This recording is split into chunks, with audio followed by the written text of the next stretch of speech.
Hey everyone, today we're going to talk about what Jesus says about how we can know someone's character. Watch out for false prophets.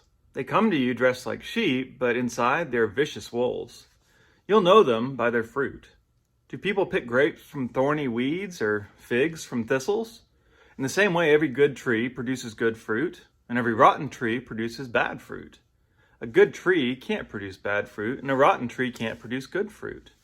Every tree that doesn't produce good fruit is chopped down and thrown into the fire. So you'll know them by their fruit. Again, Jesus counters the idea that we can't ever say anything negative about what other people do, right? We definitely want to be careful about it, but I sometimes hear a common counter argument of people saying, well, you just don't know their heart. And in one sense, that's true, right? We want to do everything we can to avoid assuming other people's intentions and thinking we know everything that they're thinking. But on the other hand, we can't observe people's character. Jesus elsewhere says that out of the overflow of the heart, the mouth speaks. And so if someone is constantly talking with bullying, divisive, deceitful speech, that comes from somewhere. Whether someone is a false prophet or a true follower of the way of Jesus, it's seen more in what we do than in just what we say. Right? Look at what the tree produces to know what kind of tree it is. And I would say that we want to look more at patterns of fruitfulness than just single individual acts.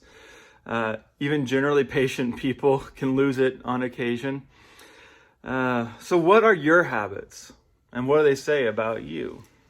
You know, as we saw yesterday when Jesus talked about judging and taking the plank out of your own eye, we start with ourselves, not with other people.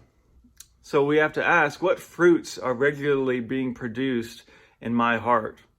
Is it the fruit of the Spirit, or is it something rotten? See, we're warned not to judge, I think, because we're so often miss what the Spirit is actually doing. We miss the presence of God in people. And we look at the wrong things. Really, which do you think Jesus would appreciate more? A believer whose heart is filled with fear and resentment and selfishness, and that's what comes out in what they do and say? Or an agnostic who acts with peace and love? The answer is not as easy as we might think. Jesus' warning here is that every action we take sets us on a certain path to grow in a certain direction. And I think the good news is that your type of tree is not set in stone or wood. And so we focus on our good and bad choices, not whether or not we're good or bad people, right? If we put the discussion there, all our energy gets invested into making sure I'm a good person. But we do want to look at, what am I doing? What fruit is being produced every day and every little thing that I do or don't do? And how can I choose the good?